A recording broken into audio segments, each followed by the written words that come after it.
Moscow, 1954. A man in a gray suit walks briskly across Lubyanka Square, his breath visible in the cold air. He enters a nondescript building, a place both feared and whispered about in hushed voices. Inside, a new order is being written, one that will change the course of history. This is the birth of the KGB, the Soviet Union's most powerful and feared intelligence agency. The story of the KGB doesn't start in 1954. It begins decades earlier, in the chaos of the Russian Revolution of 1917. When the Bolsheviks overthrew the Tsar and seized power, they knew their new government had enemies everywhere, both inside and outside the country. To protect the revolution, they needed an iron fist. Thus, in 1917, the Cheka was born. The Cheka, led by Felix Dzerzhinsky, became the Soviet Union's secret police. Its job? Root out counter-revolutionaries and spies. Its methods? Brutal. Public executions, secret prisons, and an unrelenting grip on power. Over time, the Cheka evolved, first into the NKVD, which ran Stalin's infamous purges, and later into the MGB, which handled espionage and internal security. But after Stalin's death in 1953, the Soviet leadership feared that secret police power had grown too dangerous. To regain control, they reorganized it under a new name, KGB. On paper, the KGB was meant to defend the Soviet Union from threats. In reality, it became a vast web of spies, informants, and enforcers that operated both at home and abroad. The KGB was created for three main reasons: to crush internal dissent. The Soviet Union's leadership feared rebellion, and the KGB was tasked with eliminating threats before they could grow.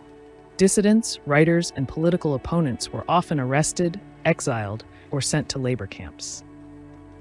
To spy on the world.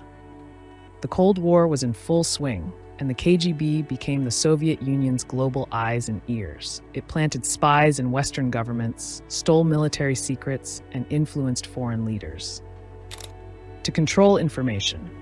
In a world where truth could threaten power, the KGB made sure only the Soviet version of events was heard.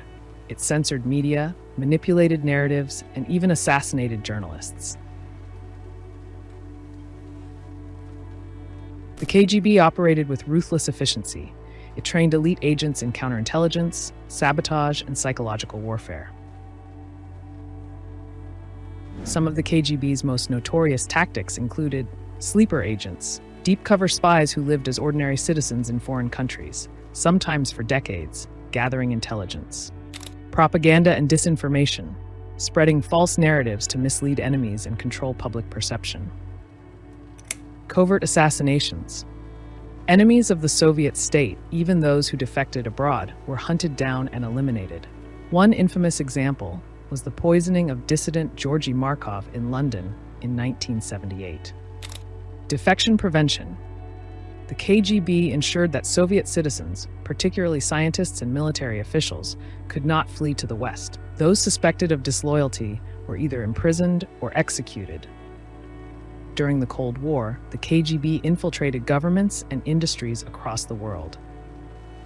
It played a critical role in Cuban Missile Crisis, 1962. Soviet spies provided intelligence that shaped Nikita Khrushchev's decisions. U.S. espionage. Agents like Aldrich Ames and Robert Hansen, recruited by the KGB, leaked highly classified American intelligence. Afghanistan invasion, 1979. The KGB orchestrated a coup to install a Soviet-friendly government, leading to a decade-long war.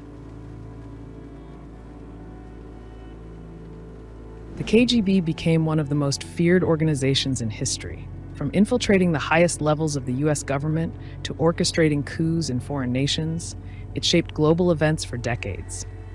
Even after the Soviet Union collapsed in 1991, its influence did not die. Many former KGB officers, including Vladimir Putin, rose to power, ensuring that the spirit of the KGB never truly faded. By the 1990s, the KGB was formally dissolved and replaced by the FSB, Federal Security Service, and SVR, Foreign Intelligence Service. But its methods and influence remained deeply ingrained in Russia's political and security apparatus. The man in the gray suit walks out of Lubyanka that cold day in 1954, carrying with him the birth of an empire of espionage, an empire that would leave a shadow over Russia and the world for generations to come.